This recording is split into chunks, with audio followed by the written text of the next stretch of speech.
Hello friends, एक बार सभी का स्वागत है आपके अपने YouTube चैनल गुरु आर्यभट्ट में। तो आइए इस वीडियो में हम लोग जानने वाले हैं संस्कृत का मॉडल सेट। और ये मॉडल सेट तैयार किया गया है आपके बिहार विद्यालय परीक्षा समिति के देखरेख में। अर्थात बिहार विद्यालय परीक्षा समिति जिस प्रकार से आपका मॉडल सेट बनाती है उसी तरीके से मॉडल सेट आप लोग के लिए लाया गया है ताकि आप अपने एग्जामिनेशन में मैक्सिमम से मैक्सिमम अंक प्राप्त कर सके। और मेरा जो निर्णय है कि आपको 95% नंबर दिला के रहेंगे, तो वीडियो में अंत तक बने रहें। आपको यहां से कई सारे क्वेश्चन आपको एग्जामिनेशन में हूबहू मिलने वाले हैं। तो देखते हैं कि आज का मेरा जो पहला क्वेश्चन होता है वो कैसा है। ये रहा आपके स्क्रीन पर। पहला क्वेश्चन है कि उपनिषद किस शास्त्रों के सिद्धांतों को प्रकट करता है।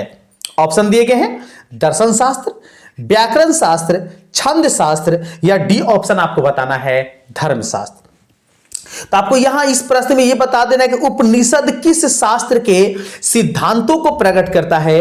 तो हम आपको बता दें, ये मेरा पहला जो क्वेश्चन है इसका राइट आंसर होगा वो हो जाएगा दर्शन शास्त्र। मतलब बढ़ेंगे पहले क्वेश्चन में ऑप्शन नंबर ए के साथ। चलिए देखते हैं आज का दूसरा क्वेश्चन। दूसरा क्वेश्चन आपके स्क्रीन पर आ चुका है, बताना आपको है सत्यमेव जयते किस उपनिषद में है। ऑप्शन आपके सामने 4 हैं।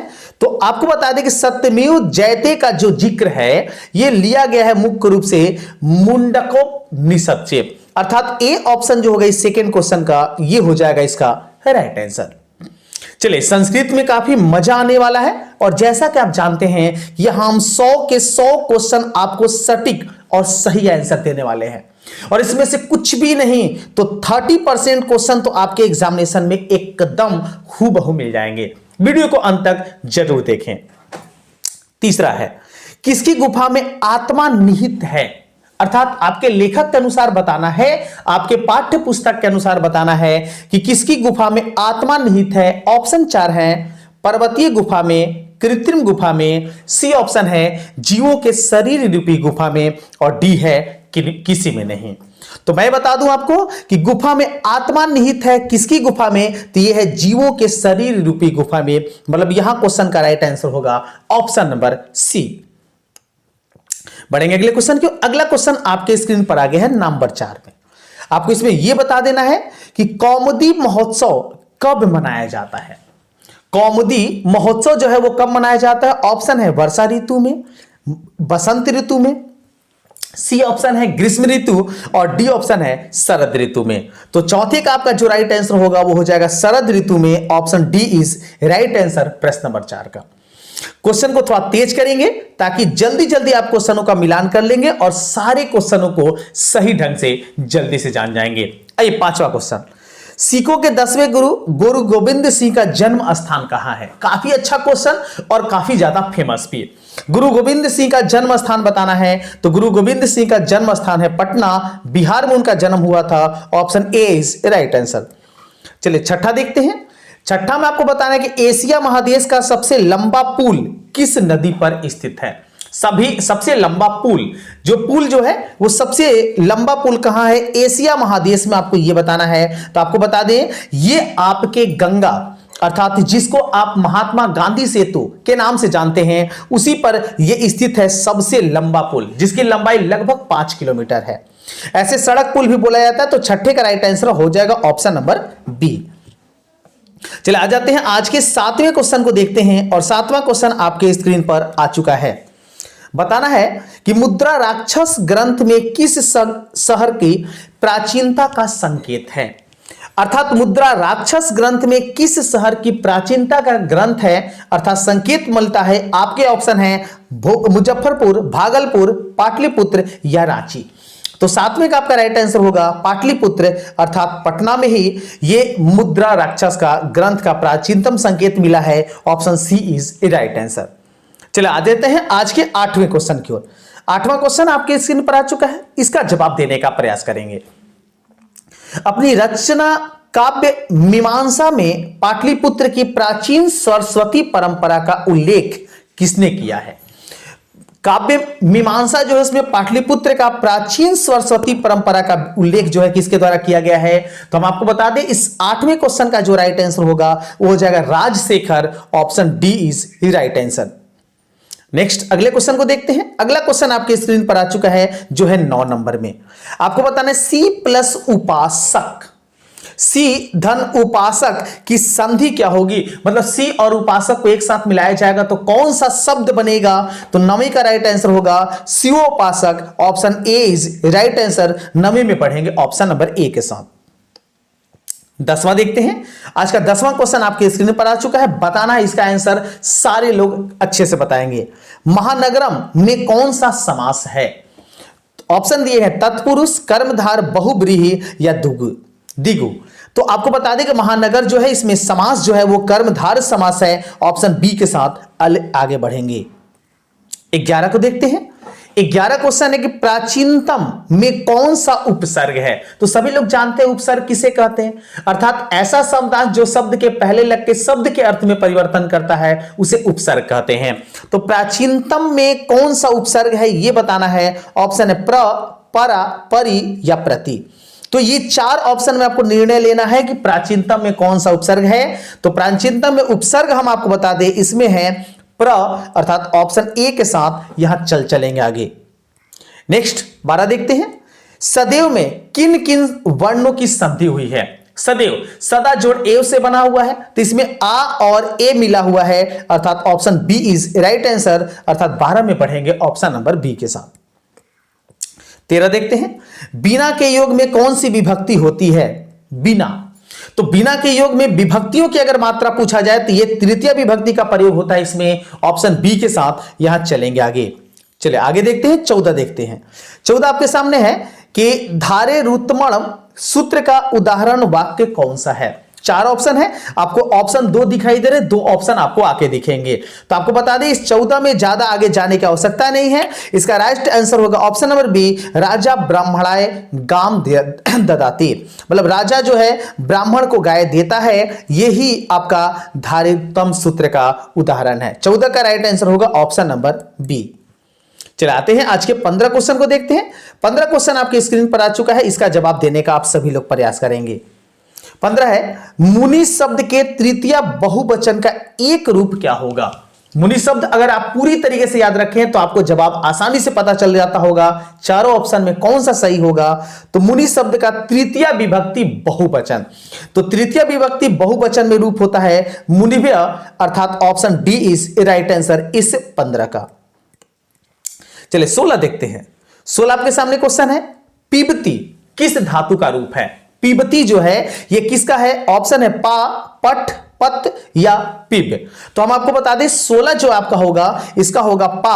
ऑप्शन ए के साथ बढ़ेंगे आगे। पीबती जो है वो पा धातु से बना हुआ है। 17 को जानते हैं। 17 आपके सामने के साधव किस विभक्ति का रूप है। ऑप्शन है पंचमी, द्वितीय, सप्तमी या आपको डी ऑप्शन में दिया गया है चतुर्थी।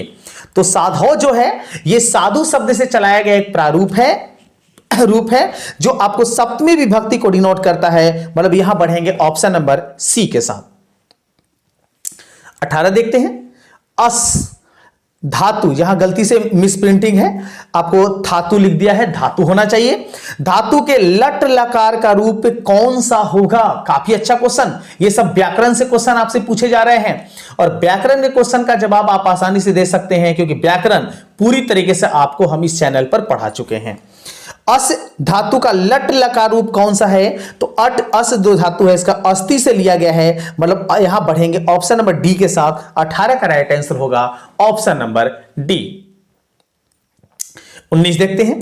19 आपके सामने है वनिता में कौन सा स्त्री प्रत्यय है। प्रत्यय के बारे में जानते होंगे, ऐसा शब्दांश जो शब्द के बाद लग के, मतलब शब्द जो होता है उसके बाद लगता है और शब्द के अर्थ में परिवर्तन करता है, उसको हम प्रत्यय कहते हैं। तो बताना है कि वनिता में कौन सा स्त्री प्रत्यय है।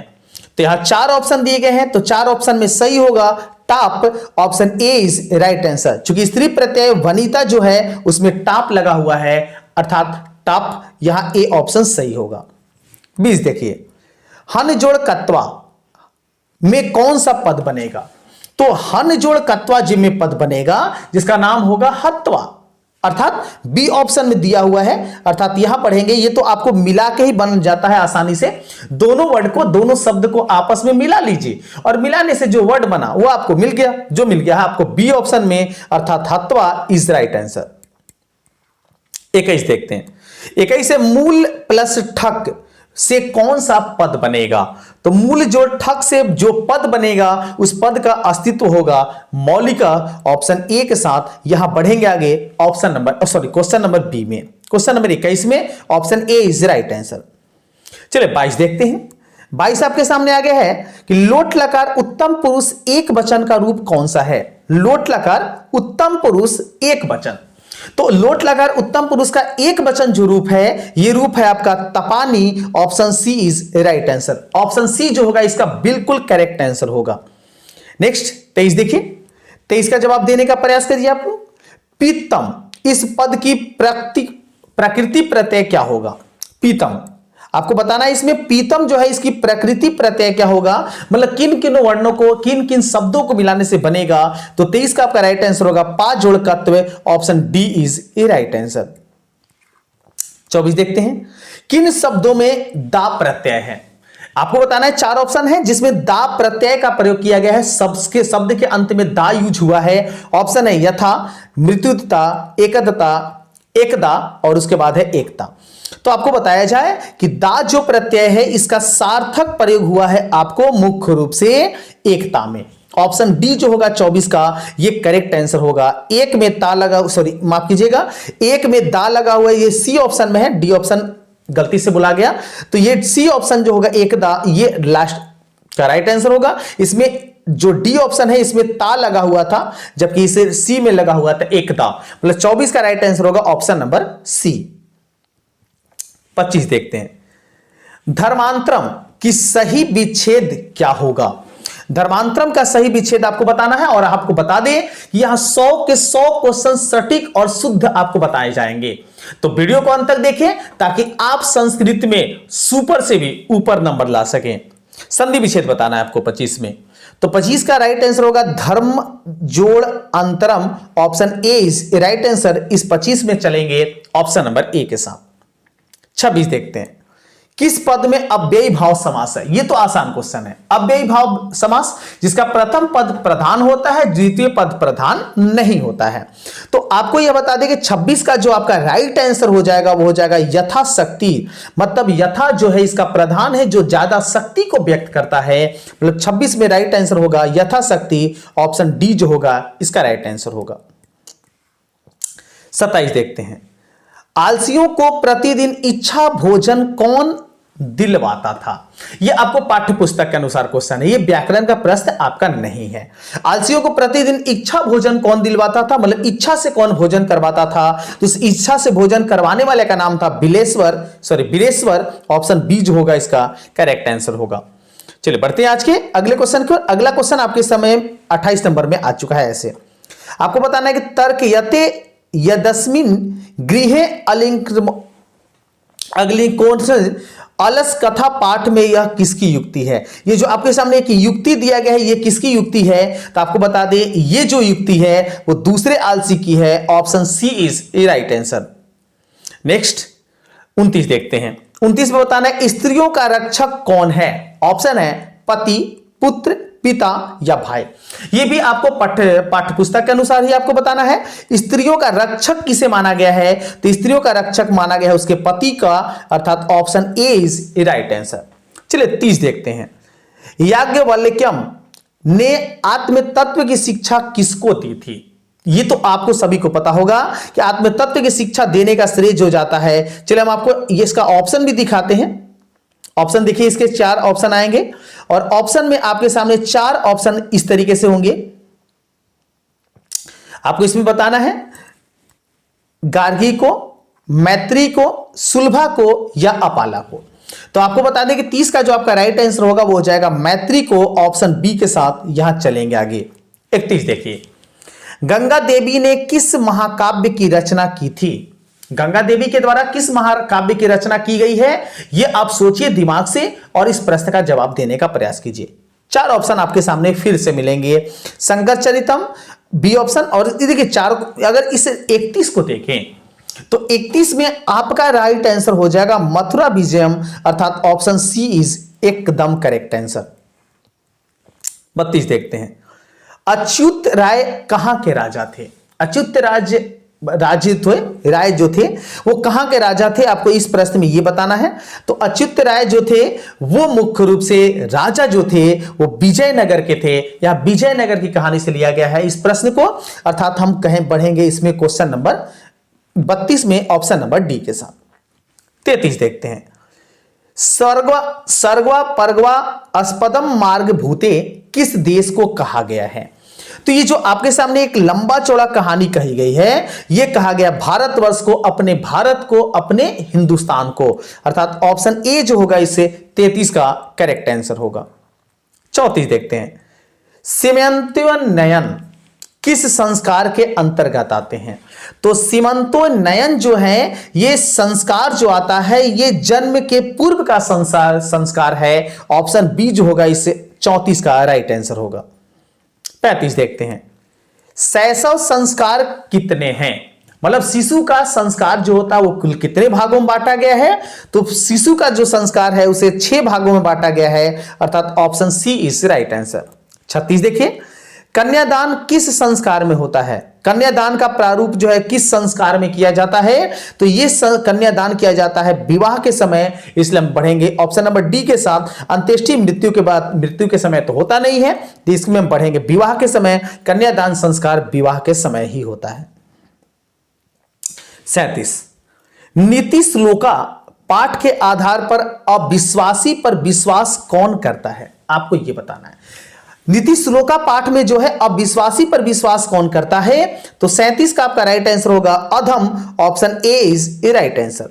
38 देख लीजिए, सूखा वहा क्या है? इसमें बता देना है आपको कि सूखा वहा का अर्थ क्या होगा। तो सूखा वहा का अर्थ जो होगा वो होगा अहिंसा, जो गांधी जी मुख्य रूप से इसके पुजारी थे, अर्थात यहां पढ़ेंगे ऑप्शन नंबर बी के साथ 38 में। 39 देखते हैं, 39 आ गया है कि मनोहर में कौन सी संधि है? तो मनोहर का संधि जो है वो होता है मनः जोड़ हर, अर्थात इसमें हम कहेंगे, अर्थात 39 में बताएंगे इसमें विसर्ग संधि का प्रयोग होता है मनः जोड़ हर, अर्थात ऑप्शन सी जो होगा इसका करेक्ट आंसर होगा। 40 देखिए, किस शब्द में प्रति उपसर्ग नहीं है? इसमें 4 शब्द आपके सामने दिए गए, तो आपको बताना इसमें है कि कौन सा प्रति उपसर्ग नहीं है। तो देखिए, प्रत्येक, इसमें तो आपको लिखा नहीं, प्रतिदिन है, प्रभावम ये भी नहीं है, प्रतियोगिता, ये तीनों ऑप्शन हो गए ए बी सी, लेकिन डी जो है प्रभावम है, भ दे दिया है प्र के बाद, मतलब यहां बढ़ेंगे ऑप्शन नंबर डी के साथ। माफ कीजिएगा, ए में भी प्रति का यूज किया जा सकता है, प्रति जोड़ एक, जिसको प्रत्येक बनते हैं। 41 सचिवालयम सचिवानाम आलयम का समस्त पद क्या होगा? तो सचिवालय आलम जो होता है, मतलब सचिवालय का जो आलय, सचिवालय का जो घर होता है उसका विवरण कहा गया है, तो इसका राइट आंसर होगा सचिवालय, अर्थात option A is right answer. 42 देखते हैं, किस समास का पहला पद संख्यावाचक होता है? किस समास का पहला जो शब्द होता है संख्यावाचक, जैसे त्रिभुज, या फिर और भी आते हैं चौरा, उसके बाद आता है पंचभुज, ऐसे करके नाम आते हैं। तो ऐसे शब्द जो आते हैं वो मुख्य रूप से द्विगु समास के आते हैं, ऑप्शन सी जो होगा राइट आंसर होगा। नेक्स्ट 43 देखते हैं, 43 से वृक्षात पत्राणि पतंती, मतलब वृक्ष से पत्ते गिरते हैं। वाक्य के वृक्षात पद में पंचमी विभक्ति किस सूत्र से हुई है? तो पत्ते गिरते हैं, इसका मतलब पत्ते और पेड़ में वियोग हो जाता है, अलगाव हो जाता है। तो ये लिया गया है 43, जो लिया गया है ध्रुव पदाने पादान, मतलब आपादान के अनुसार अलग करने की क्रिया को यहां हम कहेंगे कि वाक्य में विदांत लिया गया है, वृक्षांत लिया गया है, ऑप्शन ए जो होगा 43 का एकदम करेक्ट आंसर होगा। 44 देखते हैं, क्रिया का आधार कौन सा कारक होता है? मतलब क्रिया का आधार जो होता है वो कौन सा कारक होता है? ऑप्शन है संप्रदान, अधिकरण, करण या कर्म। तो आपका 44 जो होगा इसका राइट आंसर होगा ऑप्शन नंबर बी अधिकरण, जिसका चिन्ह होता है में पर। 45 देखिए, वयम किस शब्द का रूप है? वयम का शब्द रूप बताना है आपको। ऑप्शन है युष्मत, अदसत, अस्मद या फिर एतत। तो आपको बता दें 45 का आपका जो राइट आंसर होगा वो हो जाएगा अस्मद, अर्थात वयम जो है अस्मद से लिया गया है। Option C is right answer. चलिए आगे बढ़ते हैं, आज का 46 क्वेश्चन देखते हैं। 46 नंबर में आपके सामने क्या है देखते हैं। 46 है जयंती, जस्तियंत किस लकार का रूप है? आपको बताना है जस्ती जो है वो किस लकार का रूप है। तो 46 में हम आपको बता दें 46 का राइट आंसर होगा लिट लकार का। ऑप्शन डी के साथ पढ़ेंगे आगे। नेक्स्ट 47 देखते हैं, किस पद में कितन प्रत्यय है? कितन जो प्रत्यय है वो आपको सामने दिया गया है, किसमें है? तो 47 का आपका राइट आंसर होगा गति। ऑप्शन सी के साथ चलेंगे आगे। 48 देखते हैं, लघुतरम, लघुतरम में कौन सा तदित प्रत्यय का एग्जाम्पल लिया गया है, उदाहरण लिया गया है? तो लघुतरम जो है इसमें जो प्रत्यय है वो तरप प्रत्यय है। ऑप्शन ए के साथ यहां चलेंगे आगे। 49 देखते हैं, कुमार प्लस डिप से कौन सा पद बनेगा? कुमार प्लस डिप से कौन सा प्रत्यय बनेगा? तो 49 का राइट आंसर होगा और हो जाएगा कुमारी। Option A is right answer. 50 देखिए, पीबना में कौन सा प्रत्यय है? पीबन जो है इसमें कौन सा प्रत्यय है ये बताना है आपको। तो पीबन में प्रत्यय जो जिसका योग किया गया है वो सत्र प्रत्यय है। ऑप्शन ए के साथ चलेंगे आगे। 51 देखते हैं, राम प्रवेश राम की प्रतिष्ठा कहां थी? ये भी आपको अपने पाठ्य पुस्तक के आधार पर बताना है। 51, तो राम प्रवेश की अपनी जो प्रतिष्ठा थी, ऑप्शन है अपने गांव में, अपने राज्य में, अपने राज्य और केंद्र के प्रशासन में, या फिर डी है केंद्र के प्रशासन में। तो राम प्रवेश राम की प्रतिष्ठा जो थी वो थी उसके अपने राज्य और केंद्र के प्रशासन में। ऑप्शन सी के साथ बढ़ेंगे आगे। 51 का राइट आंसर होगा ऑप्शन नंबर सी। चलिए बढ़ते हैं 52 नंबर की ओर। 52 आ गया है, उसी विभाग से आपसे क्वेश्चन पूछा गया है। तो चलिए इस क्वेश्चन का आंसर देने का प्रयास करेंगे। 52 है, राम प्रवेश राम क्या कर रहा था जब शिक्षक ने पहली बार उसको भीखन टोला में देखा? यह भी आपको अपने पाठ्य पुस्तक के आधार पर बताना है। ऑप्शन दिए गए हैं, खेल रहा था, खा रहा था, पढ़ रहा था, या फिर आपको बताना है दौड़ रहा था। तो उस समय जो भीखन टोला में देखा गया था शिक्षक के द्वारा, तो उस समय खेल रहा था। ऑप्शन ए जो होगा इसका राइट आंसर होगा। मतलब 52 का सही उत्तर हो जाएगा ऑप्शन नंबर ए। 53 देखते हैं, रात्रि जागरण को त्याग कर मूल शंकर कहां गए? रात्रि त्याग मतलब रात्रि जो जागरण हो रहा था उसको त्याग के, उसको छोड़ के, और बीच में ही छोड़ के वो चले गए थे। ऑप्शन है गुरु के पास, घर पर, गुरु की खोज में, या फिर तीर्थास्त्र। तो आपको बता दें कि इस 53 का जो आपका राइट आंसर होगा वो हो जाएगा ऑप्शन नंबर बी, घर पर। देखते हैं 54 है कि स्वामी दयानंद ने सत्यार्थ प्रकाश की रचना किस भाषा में की है? गुजराती, अंग्रेजी, हिंदी या मराठी? 4 ऑप्शन यहां भी आपको मिलेंगे स्वामी दयानंद के प्रकाश रचना की भाषा के लिए। तो 54 का आपका राइट आंसर होगा हिंदी। ऑप्शन सी के साथ चलेंगे आगे।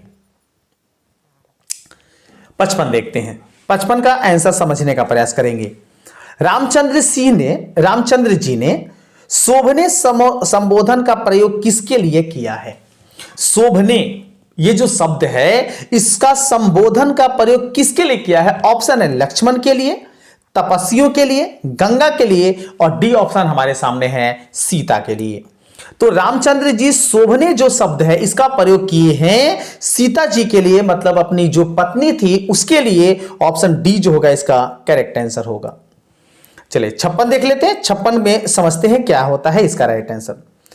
दान धर्माधिकम चरुतु भवाना, बाघ को यह उपदेश किसने दिया? मतलब दान करने से आपका चरित्र जो होता है उज्जवल हो जाएगा, भव से बाहर निकल आएगा। ऐसा बाघ को उपदेश किसके द्वारा दिया गया था? ऑप्शन है पथिक, धार्मिक, विद्वान या ऋषि के द्वारा। तो आपको बताया जाए कि 56 जो होगा इसका राइट आंसर होगा ऑप्शन नंबर बी, धार्मिक। धार्मिक के द्वारा यह उपदेश उस बाघ को दिया गया था। 57 समझते हैं।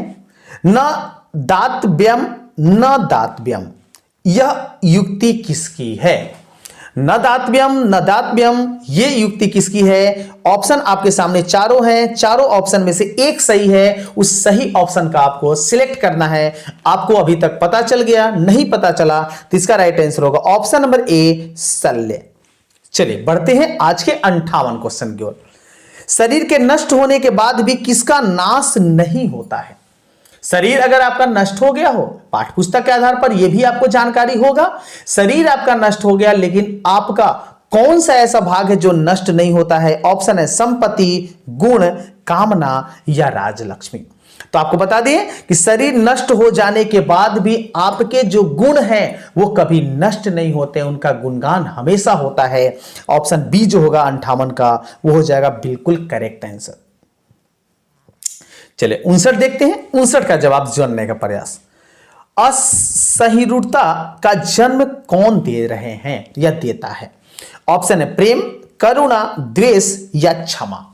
तो आपको बता दें इस 59 में आपके सामने जो राइट आंसर होगा वो हो जाएगा द्वेष, अर्थात आपका गुस्सा जो है असहिष्णुता का जन्म देता है। मतलब कह सकते हैं आपके अंदर का जो जानवर है उसे उजागर कर देता है, आपके अच्छन का इंसानियत को मार देता है। यह कौन देता है?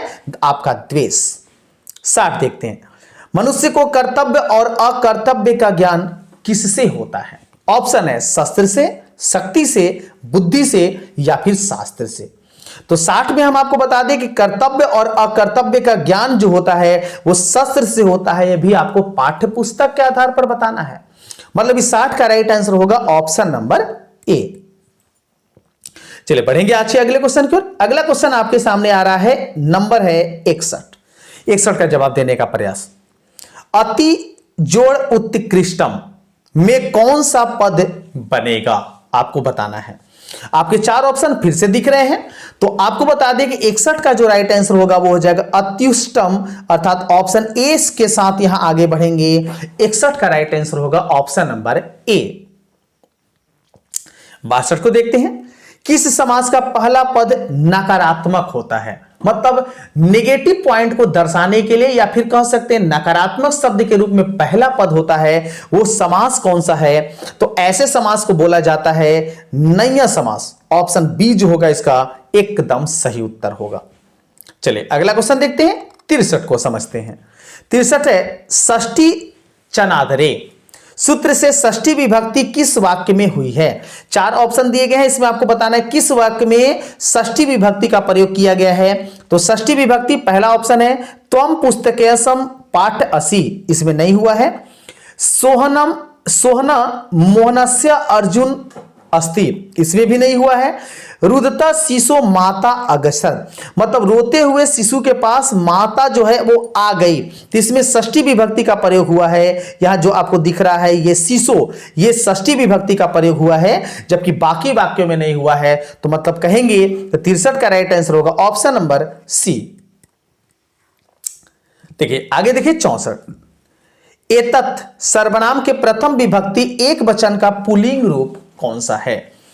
एतत् सर्वनाम जो है इसका प्रथम विभक्ति एक वचन का पुल्लिंग रूप। 4 ऑप्शन है, ऐसा, एतत्, स या ऐसा। तो आपको बताया जाए कि 64 जो होगा इसका राइट आंसर होगा ऐसा, अर्थात option D G is right answer. सर्वनाम जो एतत् है इसका प्रथम विभक्ति एक वचन के पुल्लिंग जो होगा वो हो जाएगा ऑप्शन नंबर डी। 65 देखते हैं, अ जोड़ ई, अ को और ई को आपस में मिलाया जाए तो इसके मेल से नया वर्ण कौन सा बनेगा? नया जो शब्द बनेगा वो कौन सा बनेगा? इससे शब्द जो निर्माण होगा वो हो जाएगा ए। Option A is right answer. ए हिंदी में भी और ऑप्शन ए भी यहां पर सही हो जाएगा। 66 देखते हैं। 66 है, अधेय शब्द का संधि विच्छेद क्या होगा? अधेय, अधेय शब्द का संधि विच्छेद का जो सही प्रारूप है वो आपके सामने है। अध जोड़ एव, ये गलत हो गया, एव दे दिया, यहां पर एव होना चाहिए था और बी ऑप्शन उसका शुद्ध कर दिया। अध जोड़ एव, ए दे दिया, इसका मतलब कि हम यहां बढ़ेंगे ऑप्शन नंबर बी के साथ। 66 का राइट आंसर ऑप्शन बी होगा। आइए 67 समझते हैं। अच्छ जोड़ अंत कि संधि क्या होगी, मतलब अच जोड़ अंत जो है इसका संधि करेंगे, दोनों को मिलाएंगे आपस में, तो कौन सा शब्द बनेगा? ऑप्शन है अच्यंत, अच्यंत, अजंत या फिर अजयंत। ये चार ऑप्शन आपके सामने 67 में है। तो 67 का राइट आंसर होगा अजयंत, option C is right answer. ये देखिए अच्यंत लिखा हुआ है, ये आपका गलत होगा। 67 का right answer option number C. 68 देखते हैं। चक्रम पौड़ो यशम सा का समस्त पद का कौन सा पद है? मतलब इस वाक्य में जो दिया हुआ है चक्रम पाणे यस्य च यस्य स, इसका शब्द का एक आपको रूप बताना है, तो 68 का राइट आंसर होगा Chakrapani, option A is right answer. चलिए 69 देखते हैं। किस समास का अंतिम पद प्रधान होता है? प्रथम पद जो प्रधान होता है उसको अव्ययी समास कहते हैं, लेकिन जो अंतिम पद प्रधान होता है उसे बोला जाता है तत्पुरुष समास। ऑप्शन बी में दिया हुआ ये चीज, ऑप्शन बी जो होगा इस 69 नंबर का राइट आंसर होगा। चलिए 70 देखते हैं। 70 का जवाब देने का आप सभी लोग प्रयास करेंगे। द्वंद्व समास का उदाहरण निम्न में कौन सा है? तो द्वंद्व समास जिसमें मुख्य रूप से दो ऐसे शब्द आते हैं जो एक दूसरे के अपोजिट या कह सकते हैं व्युत्क्रम या उल्टा होते हैं, जैसे भाई बहन, माता पिता, ऐसे समास जो होते हैं द्वंद्व समास कहलाते हैं। अब इसमें देख सकते हैं ऐसा समास का रूप कौन सा है, तो ऐसा समास है मधुर वचनम नहीं है, मधुर वचनम अव्ययी भाव हो जाएगा। देव पूजक मतलब देव की पूजा करना, ये नहीं। दंपति ये माना जा सकता है, दंपति बोला जाता है दो लोगों को जिसमें एक पति और एक पत्नी होते हैं, उसको दंपति बोला जाता है, और उसी में हमारा मिल जाएगा द्वंद्व समास। चंद्रशेखर ये तो तत्पुरुष समास है, तो यहां पर सही हो जाएगा 70 का right answer option number C. 71 देखते हैं। लक्ष्मी समृद्धात प्रभावत वाक्य के समुद्रात पद में, समुद्रात पद जो है उसमें पंचमी विभक्ति किस सूत्र से हुआ है? मतलब यहां पंचमी विभक्ति का योग किया गया है, तो इसको सूत्र बताना है, किस सूत्र के अनुसार यह किया गया है। तो 71 में आपको बता दें यह किया गया जनि कर्तने प्रकृति, मतलब ऑप्शन बी जो होगा इसका एकदम करेक्ट आंसर होगा। चलिए 72 देखते हैं। 72 में समझते हैं किसका राइट आंसर क्या होगा। रुच्यार्थम प्रियमाणम सूत्र का उदाहरण कौन सा है? अर्थात इस सूत्र जो दिया गया आपके सामने, इसका सूत्र का उदाहरण बताना है, तो इसका सूत्र है बाल्याम क्रीडनम रोचते। बालक को खेल पसंद होता है, खेल रुचता है, option A is right answer question number 72 का। 73 देखते हैं। 73 है कि क्रिया का जनक कौन है? क्रिया का जनक बताना है, ऑप्शन है कर्ता, कारक, संज्ञा या सर्वनाम। मतलब क्रिया किसके अनुसार उत्पन्न होता है, जन्म लेता है, तो 73 में बता दें ये कर्ता के अनुसार क्रिया जन्म लेता है, क्योंकि कर्ता का अस्तित्व जब नहीं होगा तो क्रिया का भी अस्तित्व नहीं होगा। Option A is right answer question number 73 का। 74 देखिए। अन्वेषणम में उपसर्ग क्या है? उपसर्ग वही जो शब्द के पहले लगता है और शब्द के अर्थ में परिवर्तन करता है। ऑप्शन है अन, औ, अनु या अपि। तो बता दें हम आपको कि अन्वेषणम जो है इसमें उपसर्ग जो है, उपसर्ग है अनु, option C is right answer question number 74 का। आते हैं 75 को देखते हैं। अति जोड़ अधिकम के योग से कौन सा पद बनेगा? ऑप्शन है अति अधिकम, अत्यधिकम, अत्यधिकम या अत्यधिकम। देखिए थोड़ा सा इसमें बी और डी जो है सेम ऑप्शन दे दिया है, ये थोड़ा सा मिस प्रिंटिंग है, तो आपको बता दें कि बी और ये डी ये दोनों के दोनों सही हैं, अर्थात D option is right answer, और कहेंगे बी ऑप्शन भी राइट आंसर, क्योंकि दोनों के दोनों ऑप्शन एक ही दे दिए गए हैं। अर्थात अति जोड़ अधिकम जो होगा वो बी और डी दोनों में से कोई एक हो जाएगा। चलिए अगला क्वेश्चन देखते हैं। अगला क्वेश्चन आपके सामने आ गया 76 नंबर में।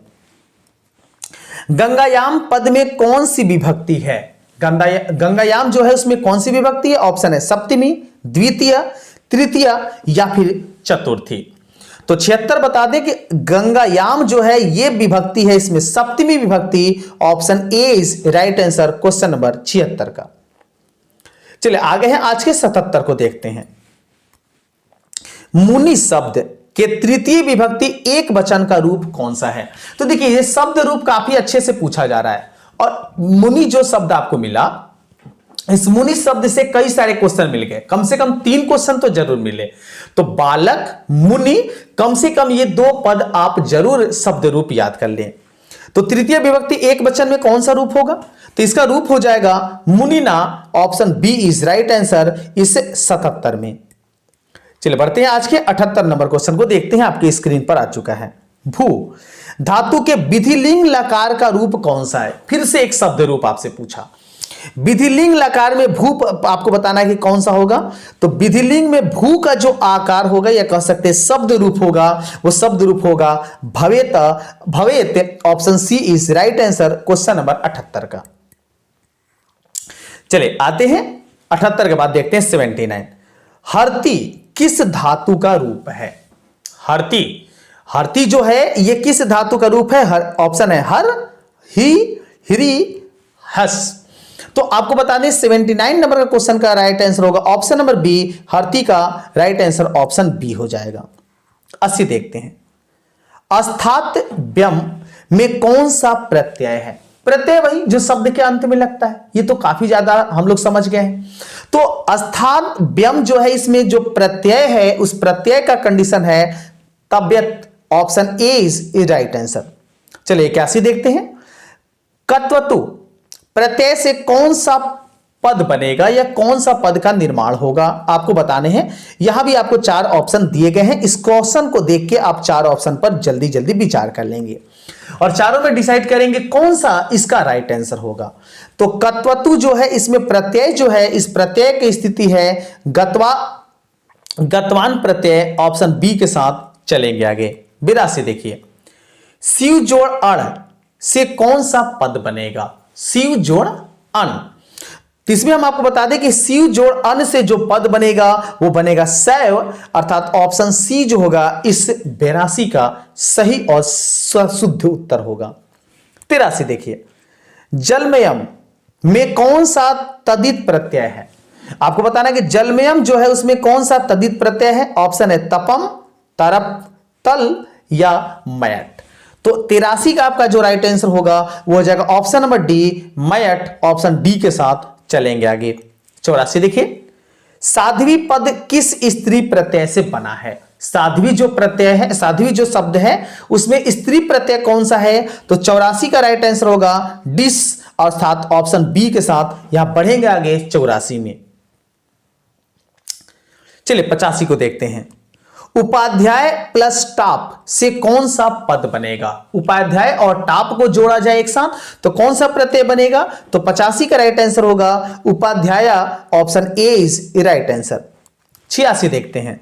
गुरु गोविंद सिंह का जन्म स्थान किस नाम से प्रसिद्ध है। मतलब गुरु गोविंद सिंह का जन्म स्थान कहां पर हुआ था, उनका जन्म स्थान के नाम से उनका नाम प्रसिद्ध हो चुका है। तो वो नाम बताना है आपको इस प्रश्न में। तो उसका नाम है गुरुद्वारा। ऑप्शन डी जो होगा इसका राइट आंसर होगा। नेक्स्ट 87 देखते हैं। 87 है कि सिख संप्रदाय के 10वें गुरु कौन थे। मतलब सिखों के समुदाय के 10वें जो गुरु थे, अभी थोड़ा देर पहले 10वें गुरु का नाम एक क्वेश्चन में भी आ चुका था। आप अगर थोड़ा सा ध्यान दिए होंगे तो आपको यह पता चल गया होगा। नहीं पता चला बता देते हैं। 10वें गुरु का नाम था गुरु गोविंद सिंह। ऑप्शन सी जो होगा 87 का एकदम सही उत्तर होगा। 88 देखते हैं। तुष्णी कथम न तिष्ठता किसने कहा। यह भी आपको उसी 4 आलसी में से एक का कथन है। आपको बताना यह कथन किसका है। तो यह कथन है चौथा आलसी का। ऑप्शन ए जो होगा इसका राइट आंसर होगा। 89 देखते हैं। इस संसार में आलसियों का रक्षक कौन है। ये 4 ऑप्शन आपको मिले, जननी, करुणानिक, पति या फिर धार्मिक। तो इस 89 का राइट आंसर होगा कारुणानिक, अर्थात इस संसार में आलसियों का रक्षक जो है वो कारुणानिक है। ऑप्शन बी जो होगा इसका सही उत्तर होगा। 90 देखते हैं। 90 का राइट आंसर समझते हैं। अच्युत राय का काल क्या है। अच्युत राय जो है उसका काल कौन सा है, कौन से काल में वो अपनी कीर्तियाओं को या फिर नियमों को बताए हैं। तो 90 का राइट आंसर होगा पूर्ण सतत। ऑप्शन सी जो होगा इसका एकदम सही उत्तर होगा। 91 देखते हैं। गंगा देवी के पति कौन थे? गंगा देवी के पति का नाम बताना इस प्रश्न में आपको। तो गंगा देवी के पति का नाम था कंपड़ाय। ऑप्शन बी जो होगा इसका, इस 91 का ये हो जाएगा सही उत्तर। चलिए बढ़ते हैं अगले क्वेश्चन की ओर। अगला क्वेश्चन आपके सामने आ चुका है, जो है आपके सामने 92 नंबर में। इसमें बताना है कि सदा, उसके बाद खाली स्थान है, सागरे रम्य रूपा। आपको बताना है इस खाली स्थान जो यहां पर दिया गया है, इस खाली स्थान में कौन सा पद भरा जाएगा। नीचे 4 ऑप्शन दिए गए हैं, रिक्त स्थान में कौन सा पद होगा। सेविता, वंदिता, नान्तिया या फिर बोधिता। तो 92 का जो आप सही उत्तर अगर जाने तो 92 का राइट आंसर होगा सेविता। इस खाली स्थान में भरा जाएगा सेविता। 93 देखते हैं। कब गुरु शिष्यों को उपदेश देकर घर भेजते थे? यह भी आपको अपने पाठ्य पुस्तक के आधार पर बताना है कि शिष्यों को उपदेश देकर घर भेजते थे, गुरु की कब स्थिति थी। ऑप्शन है शिक्षा के मध्य में, शिक्षा के आरंभ में, शिक्षा के अवसान में या शिक्षा आरंभ के पूर्व। तो देखिए शिक्षा के मध्य में तो कोई भेजेगा नहीं, ये तो आप सामान्य उत्तर के तहत भी आप समझ सकते हैं। शिक्षा के आरंभ में कोई नहीं भेजेगा, क्योंकि आरंभ ही नहीं करेंगे तो शिक्षा पूरा कहां से होगा। तो शिक्षा के अवसान में मतलब शिक्षा के समाप्त होने क्रम में वो उपदेश देकर घर भेजते थे। मतलब 93 का राइट आंसर होगा ऑप्शन नंबर सी। 94 देखिए। 94 की शिक्षा का पहला सौर क्रम कहां होता था? ऑप्शन दिए गए हैं, गुरु के घर पर, पिता के घर पर, पितामह के घर पर या मातामह के घर पर। तो आपको बता दें कि शिष्य का पहला सौर क्रम जो होता था यह मुख्य रूप से होता था गुरु के घर पर। ऑप्शन ए जो होगा इसका करेक्ट आंसर होगा। पहले के समय में जो गुरु के घर पर जो सौर क्रम होता है, मतलब शुरुआती जो कर्म होता है वो गुरु के घर पर ही किया जाता था। 95। काम, क्रोध और मोह किसके द्वार हैं? काम, क्रोध और मोह किसके द्वार हैं? ऑप्शन है स्वर्ग के, नरक के, पाताल लोक के या देवलोक के। तो देवलोक का तो होगा नहीं, क्योंकि काम, क्रोध और मोह ये सब जो मोह माया है ये द्वार है नरक का। नरक की प्राप्ति होगी अगर ये कामना करते हैं आप। ये पाठ्यपुस्तक के आधार पर बताया गया है। मतलब 95 का राइट आंसर होगा ऑप्शन नंबर बी। चलिए आगे हैं आज के 96 नंबर क्वेश्चन की ओर। इसको जवाब देने का हम सभी लोग प्रयास करेंगे। चलिए 96 है, बिना बुलाए कौन आता है? यह भी आपको बताना है, यह भी आपको अपने पाठ्य पुस्तक के आधार पर ही बताना है कि बिना बुलाए कौन आ जाता है। मूर्ख, विद्वान, चतुर या स्वाभिमानी। ऑप्शन थोड़ा अच्छे दे दिए हैं ताकि आप संकेत के द्वारा या समझ सके पाठ्य पुस्तक के आधार पर। तो आपको बता दें कि बिना बुलाए मूर्ख आता है, बुद्धिमान या फिर स्वाभिमानी या चतुर कभी आपके द्वार नहीं आएंगे। बिना बुलाए आता है कौन? ऑप्शन ए में दिया हुआ है मूर्ख। 97। रामप्रवेश राम ने स्नातक परीक्षा में प्रथम स्थान कर किसकी ख्याति को बढ़ाया? रामप्रवेश राम जो थे स्नातक में अपने बीए की परीक्षा में प्रथम आए थे, इससे किसकी कृति बनी आपको बताना है। अपने विद्यालय की, अपने महाविद्यालय की, अपने गुरुओं की या फिर माता पिता की। तो 97 का राइट आंसर होगा, क्योंकि विद्यालय में तो स्नातक होता नहीं है, महाविद्यालय में होता है। ऑप्शन बी के साथ यहां आगे बढ़ेंगे। अपने विद्यालय की ख्याति जो है वो बढ़ा दिए थे प्रथम स्थान प्राप्त करके। चलिए बढ़ते हैं आज के 98 नंबर को देखते हैं। मूल शंकर को बिरजानंद के दर्शन कहां हुए? ऑप्शन 4 वैसे मिलेंगे, मथुरा में, वृंदावन में, वाराणसी में या फिर प्रयाग में। तो मूल शंकर को बिरजानंद के दर्शन जो मिले थे वो मिले थे मुख्य रूप से मथुरा में। ऑप्शन ए के साथ यहां बढ़ चलेंगे आगे। आइए 99 देखते हैं। 99 है कि मूल शंकर ने मूर्ति पूजा के प्रति अनास्था होने के दूसरे वर्ष में किसका निधन हो गया? मूल शंकर की मूर्ति पूजा में अनास्था, अनास्था मतलब वो मूर्ति पूजा को नहीं मानते थे, वो आस्था मूर्ति पूजा में उनकी नहीं थी। तो उसके नहीं होने से दूसरे वर्ष में किसका निधन हो गया था? ऑप्शन 4 मिलेंगे आपको, मूल शंकर की माता का, मूल शंकर की बहन का, मूल शंकर के पिता का और डी है मूल शंकर की पत्नी का। तो आपको बता दें कि मूल शंकर के जो बहन है उसकी मृत्यु हो गई थी अनास्था अर्थात आस्था नहीं रखने पर यहां बढ़ेंगे ऑप्शन नंबर बी के साथ। 99 का राइट आंसर होगा ऑप्शन नंबर बी। चलिए आज का 1वां क्वेश्चन और आज का अंतिम क्वेश्चन। उम्मीद करते हैं आज के सेशन में आपको काफी मजा आया होगा और काफी आनंद लेके आप इस पूरे सेट को देखे होंगे। 100 देखते हैं। जटा जिन धरा खाली स्थान है, वल्क लोकतर वासन इस सोलक्ति का रिक्त स्थान में कौन सा पद भराएगा? तो 100 हम बता दें कि 100 का राइट आंसर होगा ऑप्शन नंबर सी काले। ऑप्शन सी के साथ यहां आगे बढ़ेंगे। तो इस वीडियो में इतना ही और इस तरीके से पूरे 100 के 100 क्वेश्चन आपको संस्कृत में करके हम बताए। उम्मीद करते हैं वीडियो काफी ज्यादा आपको पसंद आया होगा। अगर मेरे चैनल पर नए हैं तो जरूर चैनल को सब्सक्राइब कर लें और अपने सभी दोस्तों में इसे जरूर शेयर करने का प्रयास करें। मिलते हैं एक और नए वीडियो में एक और नए टॉपिक के साथ। तब तक सभी को वंदे मातरम।